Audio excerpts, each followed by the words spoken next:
우리가 지난 29번의 수요 저녁 기도회를 통해서 로마서 1장부터 8장까지를 쭉 살펴보았습니다. 그래서 어느 정도 내용이 좀 마무리된 감이 있죠. 지난주에는 그 감격스러운 선언까지 우리가 함께 했잖아요. 로마서 8장 39절 내가 확신하노니 뭘 확신해요? 우리 주 그리스도 예수 안에 있는 하나님의 사랑에서 끊을 수 없으리라. 우리 주님의 십자가 대속, 우리 주님의 십자가 사랑이 있어요. 그래서 우리가 분명하게 죄인은 우리가 의롭다함 받아 구원받음을 확신하는 것이고요. 그리고 우리가 영원전부터 그렇게 하나님의 미리 아심을 따라 택하심을 받은 대로, 그래서 그 어떤 난관이 우리 앞에 있다 할지라도 우리는 예수님의 형상을 담게 되는 그 찬란한 영광 가운데로 나타나게 될 것입니다. 확신하시죠? 예, 이것이 우리의 확신이에요. 그러면 우리는 여기서 또 다른 할 말이 있는 걸까 싶은데요. 그런데 이제 로마서의 절반이 끝난 겁니다. 아직 9장부터 16장까지의 내용이 더 남아 있어요. 그래서 좀 의외다 싶죠. 제가 볼 때는 8장까지의 말씀으로 우리의 구원의 내용에 대해서는 일단락이 되었다라고 봐도 좀 무방하다 싶습니다. 어느 정도 충분한 감이 있어요. 그런데 그러한 우리의 신앙을 더 견고하게 세워주는 바의 내용들이 있습니다. 그리고 그러한 우리들이 어떻게 살아가야 될지를 말씀하시는 바가 있어요. 그래서 이것이 이제 9장부터 마지막 16장까지의 내용이다라고 하는 것이죠. 어떤 의미에서는 좀 심화 과정과도 같다라고 할 수가 있는 것인데요. 우리가 앞으로 이 말씀들을 쭉 살펴보면서 그렇게 우리의 신앙을 더욱 든든하게 세워나가고 또 우리의 사명, 우리의 책임을 또 우리가 다시 한번 새롭게 할 수 있는 시간들이 될 수 있기를 바랍니다. 자, 그러면 오늘 본문 말씀을 보면요.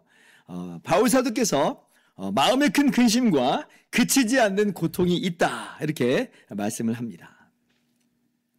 내게 큰 근심과 그치지 않는 고통이 있다. 아니, 바로 앞구절에서 우리 아까도 말씀 본 것처럼 끊어지지 않는 하나님의 사랑을 말씀해 놓고는 왜 그러시는가? 왜 그래요? 자기 때문에 그런 게 아니죠. 믿는 성도로 말미암은 것도 아닙니다. 왜 그러냐면 그것은 다름 아니라 동족인 유대인, 그 이스라엘 사람들 향한 근심과 고통이 있다는 것이에요. 자, 1절, 자, 하반절을 봅시다. 나에게 큰 근심이 있는 것과 마음에 그치지 않는 고통이 있는 것을 내 양심이 성령 안에서 나와 더불어 증언하노니. 3절 같이요.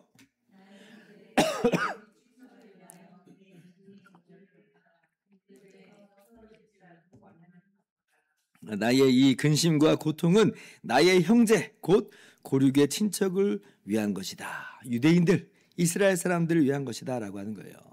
그러면 바울 사도께서 왜 이렇게 근심과 고통 가운데 있다는 거냐라고 할 때에, 물론 이제 많은 유대인들이 자신도 유대인이고 또 12사도도 유대인들이고 또 유대 지역에 많은 유대인들이 그렇게 예수님을 믿고 교회를 이루고 있지만, 그러나 아직도 돌아보면 예수님을 부인하고 거절하고 복음을 박해하고 교회를 핍박하는, 그렇게 복음의 반대자가 되어 있는 유대인들이 너무나도 많다는 것이에요. 과거에 이 바울 사도 자신도 그랬었죠. 스데반의 그 순교 사건 때 동조자가 되었고 정말 교회를 잔멸하는 그러한 일에 열심을 냈던 사람입니다. 근데 이제 그런 자신은 하나님의 주권적인 은혜로 만나주시는 역사로 예수님 만나 변화됐지만, 그런데 아직도 많은 사람들이 마치 옛날에 자신의 모습과도 같이 그렇게 교회를 박해하고 복음을 박해하고 있더라는 거예요. 그러니까 바울사도 마음 가운데 탄식이 있는 거예요. 주여, 저들에게도 구원의 은혜를 주시옵소서. 우리의 고백이기도 하죠. 우리의 고백도 어떻습니까? 같은 마음이 한편 있잖아요. 아직도 예수님을 안 믿는 우리의 부모나 또 형제 자매나 또 우리의 자녀들이 있습니다. 사실은 우리도 똑같았는데, 우리도 그들과 다를 바가 전혀 없는 삶을 살았는데, 그런데 주님께서 우리를 만나주셨어요. 우리에게 찾아와 주셨고 그렇게 복음을 깨달아 알게 하셨고 예수님 믿어 구원을 받게 했어요. 그래서 너무나 우리는 기쁜데, 한편으로는 어때요? 우리의 안 믿는 우리의 가족들, 우리의 이웃들, 친구들을 향해서는 가슴 아픔이 있죠. 이러한 종류의 이 마음이 바울 사도에게 있는 거예요. 주님, 저를 만나 주신 것처럼 그들도 만나 주십시오. 그런데 오늘 이러한 사도 바울의 심정에 있어서 참 기가 막힌 내용은 뭐예요? 만약 그렇게만 될 수 있다면, 정말 그들이 예수님을 만나 구원을 얻을 수만 있다면 나 자신은 그리스도에게 끊어질지라도 원하는 바로다, 이렇게까지 이야기를 합니다. 참 너무 놀랍습니다. 그리스도에게 끊어진다라고 하는 것이 어떤 의미인지를 그 누구보다도 잘 아는 사람인 것인데 그렇게 이야기를 하는 거예요. 정말 너무나 기가 막힙니다. 물론 하나님께서 그렇게 안 하시겠지라고 하는 굳건한 신뢰가 바탕이 되어 있으니까 이런 말을 한다라고 할 수 있긴 합니다만은, 그런데 아무리 그래도 그렇지 세상에 저는 이렇게까지는 말 못하겠어요. 제 안에 이런 마음까지 있는가? 글쎄요. 쉽게 입이 안 떨어져요. 이게 단순히 내가 대신 죽지 이런 말 아니잖아요. 내가 영원한 지옥, 영원한 그 형벌을 받더라도 기꺼이 감수하겠다. 너만 구원받는다면. 와, 세상에. 제 기억으로는 이렇게 말한 사람이 성경에 제 기억상으로는 두 사람입니다. 오늘 바울 사도가 그랬고, 또 구약 성경 보면 모세도 이와 비슷한 이야기를 했었죠. 금송아지를 만든 그 이스라엘을 위해서 기도할 때 바로 이와 비슷한 기도로 하나님께 나아간 적이 있었습니다. 출애굽기 32장 31절을 보면 슬프소이다. 이 백성이 자기들을 위하여 금신을 만들어 싸우니 큰 죄를 범하였나이다. 32절 같이요?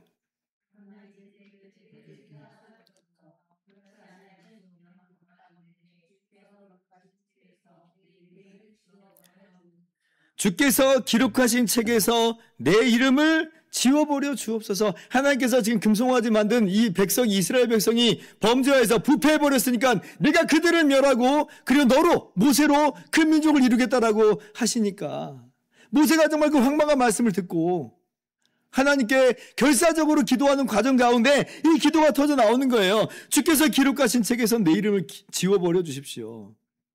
이스라엘 범죄하고 부패한 이스라엘을 살려달라는 거죠. 용서해달라는 거예요. 정말 참 놀랍습니다. 그러니까 이제 하나님께서 뭐라고 말씀하세요? 33절 또 같이 읽습니다. 여호와께서 모세에게 이르시되 누구든지 내게 범죄하면 내가 내 책에서 그를 지워버리리라. 하나님께서 그렇다고 정말 모세 이름을 지워버리시겠다라고 하는 것은 아니고 이스라엘을 용서하시고 끌고 가시겠다고 말씀하세요. 그러면서도 모세 이름을 지우신다 이런 말씀은 안 하시죠.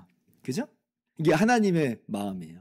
그러니까 이러한 내용을 바울 사도도 잘 알고 있었을 것이니까 아마도 오늘같이 이야기하겠지만 그래도 참 대단하다. 그만큼 하나님의 공의로우신 성품을 잘 알고 있는 것이고, 무엇보다도 바울 사도는 하나님의 마음, 하나님의 어떤 소원이랄까요? 이걸 참 잘 알고 있는 거죠. 그럼 이제 우리도 반문해 볼 수 있는 거예요. 야, 내가 이 정도로 하나님의 마음을 알고 있는가? 그래서 하나님의 마음에 합한 기도, 이게 어떻게 보면 하나님 마음에 합한 기도라고 하는 거예요, 지금. 하나님의 그 마음을 내가 알고 있는가? 하나님의 소원을 잘 알고 있는가? 그래서 이러한 기도가 그런 어떤 그 표면적인 그런 내용으로서가 아니라 정말 이러한 내용이, 이러한 의미가 나의 기도 속에서 나의 심정과 더불어서 묻어나오는가? 여러분, 하나님의 소원이 뭡니까? 하나님의 소원 뭐예요? 제자반. 하나님의 소원. 디모데전서 2장 4절. 하나님은 모든 사람이 구원을 받으며 진리를 아는데 이르기를 원하시느니라 그랬잖아요. 이것이 하나님의 소원일진데 바로 바울은 이것을 위해서 기도하는 것이고요. 그리고 하나님께서는 당연히 기뻐하시죠. 정말 그렇다고 이름을 지우시지는 않는다는 거예요. 여러분, 오늘 말씀의 주제 중 하나는 이것입니다. 내 안에 이러한 하나님 아버지의 마음이 있는가? 라고 하는 거예요. 어떤 표면적인 문구에 매이지 맙시다. 그 문구가 중요한 게 아니에요. 내 안에 정말 이러한 하나님 아버지의 마음이 있는가? 라고 하는 것을 우리 스스로도 한번 반문해 보자는 거죠. 제가 이번 주 월요일 화요일에 WEA라고 하는 세계 복음주의 연맹 총회 모임에 참관, 제가 거기에 총대로 참석하는 건 아니고 참관할 기회가 있어서 그 세미나에 다녀왔습니다. WEA에 대해서는 요즘 좀 말이 있긴 한데 좀 변질되었다 그런 이야기가 좀 있습니다만은, 그러나 공식적으로는 그렇게 변질된 모습이 지금 선언되지는 않았고요. 그리고 역사적으로 보면 WEA는 19세기 자유주의 신학에 대항해서 성경의 무호함을 높이고 그리고 복음 진리를 높이는 그러한 이 단체로 출발을 했어요. 이 WEA 역사가 이제 그래요. 그래서 이제 그 모임에 제가 참여를 했는데 그런데 이제 첫째 날 저녁에 리고렌 목사님이 이제 저녁 집회를 인도를 했습니다. 근데 이제 그 목사님이 설교한 주요 요지가 바로 이거였어요. 아버지의 마음. 끝까지 찾고 찾으시는 그 아버지의 마음. 이것이 핵심이다. 이것이 바로 목회자들이 품어야 되는 마음이고, 그리고 이것이 바로 교회를 살린다. 정말 세계적인 이 복음, 세계적으로 복음이 확산되는 것에 있어서 우리 모두가 이러한 마음을 품으면서 나아가야 된다. 이런 이야기를 한 것이에요. 이것이 요지였습니다. 그러면서 이분이 이제 어떤 예를 들었냐면, 이런 예를 들었는데 정말 참 인상적이었어요. 예를 들어서 이제 그분의 자녀들이 많아요. 자녀도 많고 또 손주도 많습니다. 그런데 예를 들어서 이런 자녀들, 손주들이 한 산으로 캠핑을 다 갔다고 한번 생각을 해봐요. 근데 캠핑을 갔는데 그만 다 실종됐다는 소식이 들렸어요. 너무 놀라운, 정말 끔찍한 일이죠. 다 실종이 됐어요. 이제 그래서 지금 이제 리고렌 목사님 예를 드는 거예요. 정말 이 자녀들을 찾아 나선다고 한번 해봅시다. 당국에 신고를 하고 수색대를 보내고 그렇게 한 명 한 명을 좀 찾는 거예요. 찾고 또 찾겠죠. 자, 그러다가 한 아들을 찾았어요. 한 아들을 찾았어요. 그러면 그 아들을 찾았을 때에 이렇게 말할 수 있겠느냐는 거예요. 리고렌 목사님 하는 말이, 아우, 그 중에서 제일 괜찮은 아이를 찾았네요. 이 정도면 됐습니다. 이렇게 말할 수가 있겠는가? 우리 생각하고 좀 다르다고 하는 걸 좀 이야기하는 거예요. 그 중에 제일 괜찮은 애를 찾았으니까 그러면 이 정도면 됐습니다. 수색을 중지합시다. 이러겠는가? 아니죠. 그럴 리가 없는 거예요. 마지막 한 명을 찾기까지 찾도록 찾는 게 바로 아버지의 마음이 아니겠는가. 충격이었습니다. 우리는 세상적인 그런 원리와 가치관이 좀 들어와가지고 예배당 내에서 또 사람을 만날 때 제일 괜찮은 사람 그렇게 구원이 되면, 그렇게 우리 예배당에 함께 와서 예배드리는 귀한 주님의 몸된 공동체가 되면 그러면 된다라고 생각을 우리도 부지불식간에 하거든요. 사실은 나머지 잃어버린 그 하나님의 자녀들을 찾으려고 하는 그 마음을 우리가 놓쳐버린 채 이 정도면 됐지라고 스스로 중단을 해버릴 때가 너무나 많은데, 이것이 하나님의 마음이겠느냐라고 하는 그런 도전이었습니다. 우리는 바로 그런 수색대와도 같이 보내진 사람들인 거예요. 그러면 잃어버린 그 한 명을 찾기까지 나서는 그 아버지의 마음을 우리도 품어야 되지 않겠는가? 물론 우리는 수색되니까 아버지 마음만큼은 아니겠지만 그러나 그 아버지의 마음을 좀 헤아려 볼 수 있으면 좋겠어요. 오늘 사도 바울의 마음이 바로 그렇다는 거죠. 그들을 찾을 수만 있다면 나는 어찌 되더라도 괜찮다. 나는 그렇게 찾는다. 그래서 바울 사도께서 가는 곳마다 제일 먼저 유대인들의 회당에 들어가서 유대인들에게 복음을 전하잖아요. 그들을 찾고자 하는 아버지의 마음을 가지고, 하나님의 마음을 가지고 그렇게 그들을 향해서 복음을 전했습니다. 그러면 우리 아버지께서 그러시겠어요? 그렇게 잃은 아이를 찾으면 수색대는 이제 토사구팽하겠습니까? 그러시진 않죠. 또 다른 강사, 이제 오종현 목사님이 이제 또 설교하는 시간이 있었어요. 이분도 같은 주제로 이야기를 하더라고요. 누가복음 15장의 탕자의 비유를 말씀하시는데, 그러면서 똑같은 도전을 합니다. 아버지의 마음을 아는가? 목자의 마음을 아는가? 이렇게 얘기를 하는 거예요. 그러면서 이제 그분이 가장 감동적이었던 그 대목이 바로 여기였대요. 누가복음 15장 20절, 탕자가 돌아올 때 이야기죠. 아버지가 탕자를 맞이하는 장면인데, 아직도 거리가 먼데 아버지가 그를 보고 측은히 여겨 달려가. 이게 오종현 목사님의 그 마음에 가장 울림이 됐을 때요. 측은히 여겨 달려가. 이러한 아버지의 마음, 이런 아버지의 마음을 아는가? 이런 아버지의 마음을 우리가 가지고 있는가?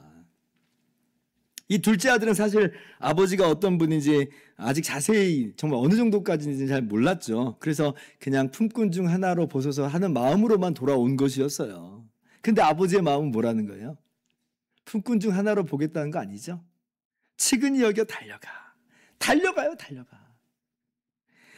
그리고 이제 잔치 가운데 그 둘째를 이렇게 이제 둘째를 위해서 잔치를 벌입니다. 이제 가장 좋은 옷을 입히고, 그리고 이제 손에 가락지를 끼우고, 그리고 발에 좋은 신을 신기고, 아들의 지위를 그렇게 회복시킨 거예요.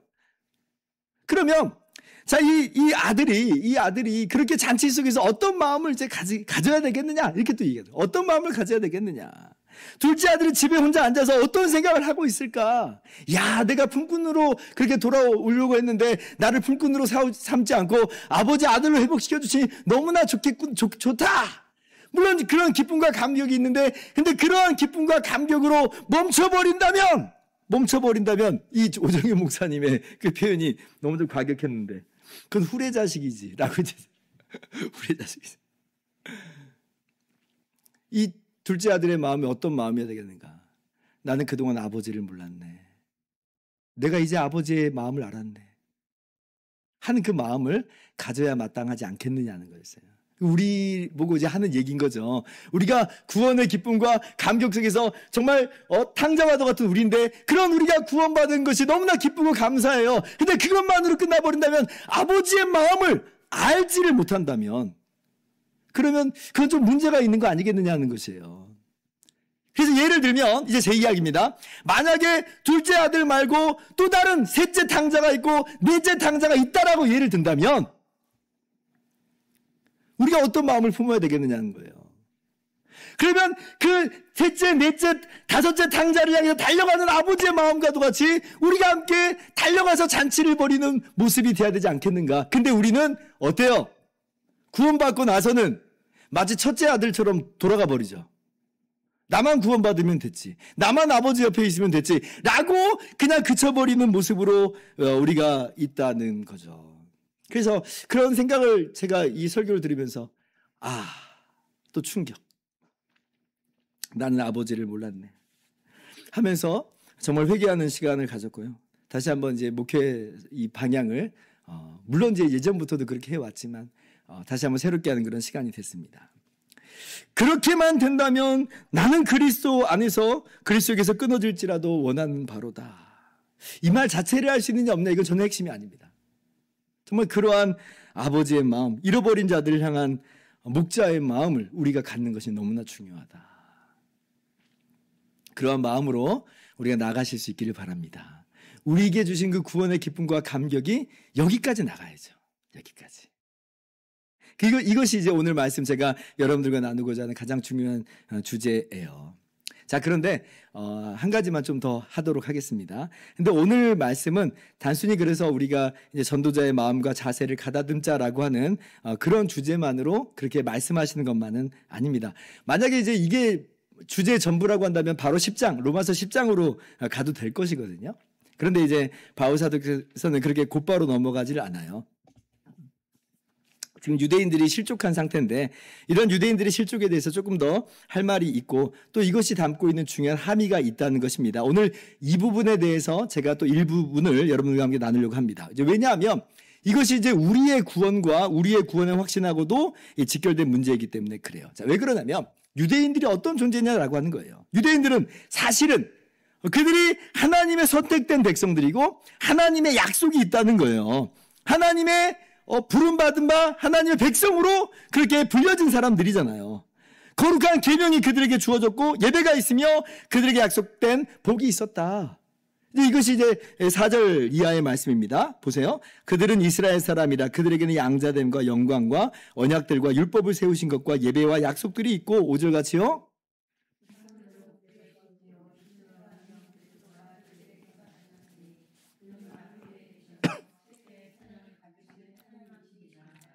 네, 이것이 이제 이스라엘, 이 유대인의 이 모습인 것인데, 근데 지금 유대인들이 예수님을 거절하고 멸망길에 지금 처해 있습니다. 그러면 과연 이스라엘을 부르신 바 하나님의 택하심과 하나님의 그 약속, 하나님의 축복은 어디 있다는 거냐라고 하는 그런 질문을 던질 수밖에 없다는 것이죠. 그러면 만약에 우리 이방 죄인인 우리를 하나님께서 부르시고 택하셔서 하나님의 백성 삼으셨어요. 하나님의 사랑이 있어요. 하나님께서 우리 가운데 약속하신 축복이 있습니다. 그러면 유대인도 이렇게 지금 약속이 있었지만 지금 떨어져 나간 상태라고 한다면 이방 죄인인 우리가 구원받았다라고 해도 하나님께 사랑받았다라고 해도 우리도 떨어져 나갈 그런 가능성이 있지 않겠느냐라고 하는 의문이 들 수 있다라고 하는 거예요. 그죠? 봐봐, 유대인들 봐봐. 하나님의 백성이었는데 지금 멸망길로 가고 있네. 그러니까 우리가 정말 하나님의 사랑을 확신하노라! 라고 이야기했는데 그 확신이라고 하는 게 얼마나 모래 위에 서 있는 것과도 같아. 라고 그렇게 반문을 해볼 수가 있다는 거예요. 여러분, 실제로 이스라엘이 버림받은 게 맞다면 정말 우리도 그럴 가능성을 내포하는 것이 사실일 겁니다. 우리의 어떤 확신이라고 하는 것이 송두리째 흔들려져 버릴 수가 있다라고 하는 거죠. 그러면 이게 어떻게 된 거냐라고 바울 사도께서 이야기하는 거예요. 바울 사도의 대답이 뭡니까? 6절 상반절 보시면 그러나 하나님의 말씀이 폐하여진 것 같지 않도다. 그러니까 지금 이스라엘이 마치 버림받은 것 같은 상태 가운데 있지만 그러나 그건 이제 눈에 잠깐 언뜻 보이는 그러한 것인 것뿐이지 그러나 하나님의 말씀은 하나님의 선택하심과 하나님의 이 약속하신 복은 변함이 없다라고 하는 것이에요. 그러면 이게 어떤 의미인지를 우리가 좀 더 살펴볼 필요가 있습니다. 그러니까 이 하나님의 약속이 폐하여지지 않기 때문에 우리가 받은 이 택하심과 우리가 받은 복이라고 하는 것도 흔들림이 없는 거예요. 그러면 이스라엘을 택하신 것, 이 말씀이 폐하여지지 않는다라고 하는 말이 어떤 측면에서 구체적으로 이제 그런 건가 한 번 더 우리가 이야기를 해봐야 되겠습니다. 일단 분명한 것은 유대인들이, 이스라엘 사람들이 예수님을 안 믿고도 여전히 하나님께 구원받은 하나님의 백성이라고 한 뜻은 전혀 아닙니다. 아니 그러면 유대인들에게는 복음을 전할 필요조차도 없는 거죠. 구원받은 하나님의 백성은 아니에요. 유대인들에게 복음이 전해져야 된다는 것은 복음을 제외하고서는 구원받은 하나님의 백성일 리는 없는 것입니다. 그러면 어떤 뜻에서 하나님의 말씀이 폐하여진 것 같지 않다, 폐하여지지 않았다라고 이야기하는가 라고 할 때 크게 두 가지 입장이 있어요.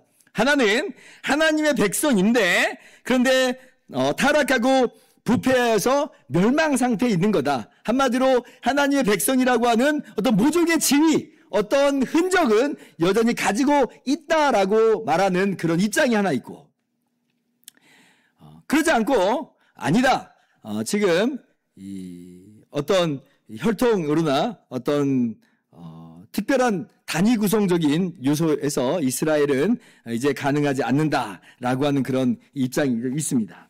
여기 이제 신학자나 교파에 따라서 입장이 좀 달라요.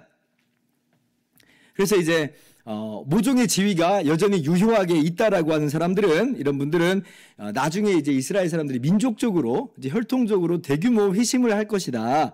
그래서 하나님의 본 지위와 본 모습을 회복할 것이다라고 생각하시는 분들이 있어요. 그래서 이분들은 이스라엘 지금 현재의 민족과 나라를 굉장하게 중요하고 의미가 있다라고 하는 그런 분들입니다.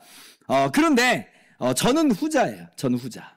어떤 혈연이나 혈통이나 별도의 특별한 단위 구성적인 측면에서 이스라엘은 이제 기능하지는 않는다라고 하는 그런 입장이죠. 분명 이스라엘 백성이 우리 구원받은 사람들의 이 장자로서의 측면은 있지만 그러나 더 이상 그것이 어떤 민족이라든지 어떤 나라로서의 단위로는 아니다라고 하는 거예요. 개별적으로 택하심을 받은 그러한 자들로서 기능하는 것이지 민족적인 단위나 어떤 혈통적인 어떤 나라적인 단위로서는 기능하지 않는다. 이것이 저의 입장이고, 그리고 로마서가 오늘 말씀하는 본 의미도 바로 그렇다라고 하는 거예요.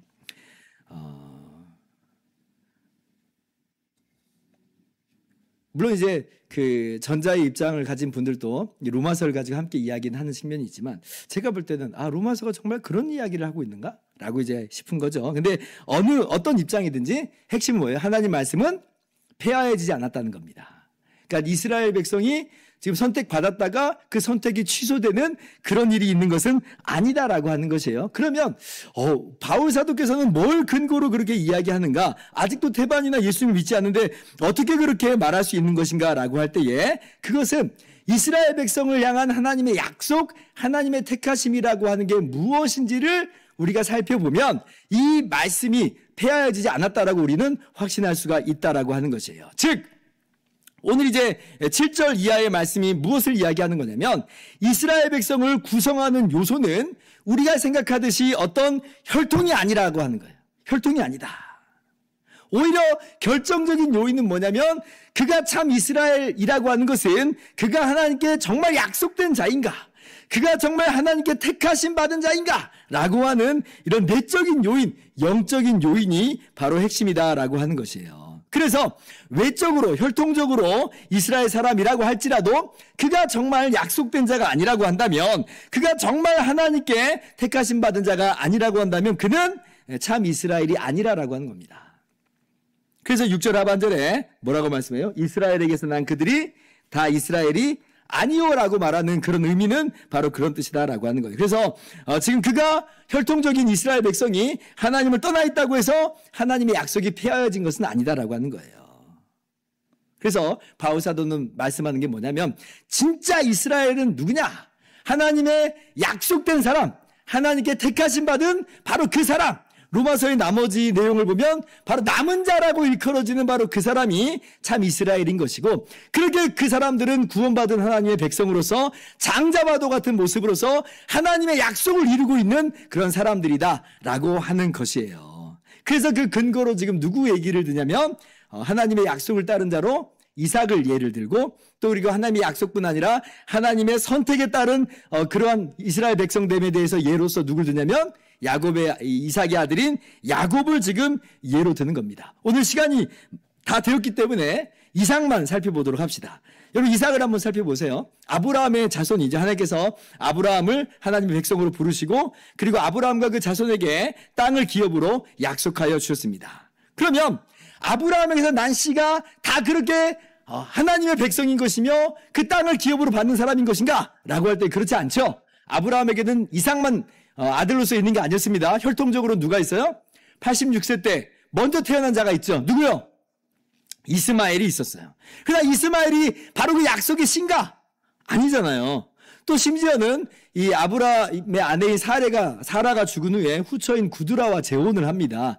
그리고 나서 6명의 아들이 더 태어나요. 자, 그러면 그 6명의 아들은 아브라함의 아들이에요, 아니에요? 혈통적으로는 아브라함의 아들 맞죠? 그러나 과연 그들이 하나님의 그 약속된 씨인가? 라고 할 때 그렇지는 않다라고 하는 거예요. 오늘 바울 사도께서 그 이야기를 하고 있는 거죠. 오직 이 약속된 씨, 참 이스라엘이라고 불려진 사람은 사라를 통해서 주시는 바 그 약속된 자녀 이삭만이 바로 언약 백성, 하나님의 참 백성이요 복받은 사람들이라고 하는 거예요. 자, 7절 봅시다. 또한 아브라함의 씨가 다 그의 자녀가 아니라 오직 이삭으로부터 난 자라야 내 씨라 불리리라 하셨으니, 8절 같이요.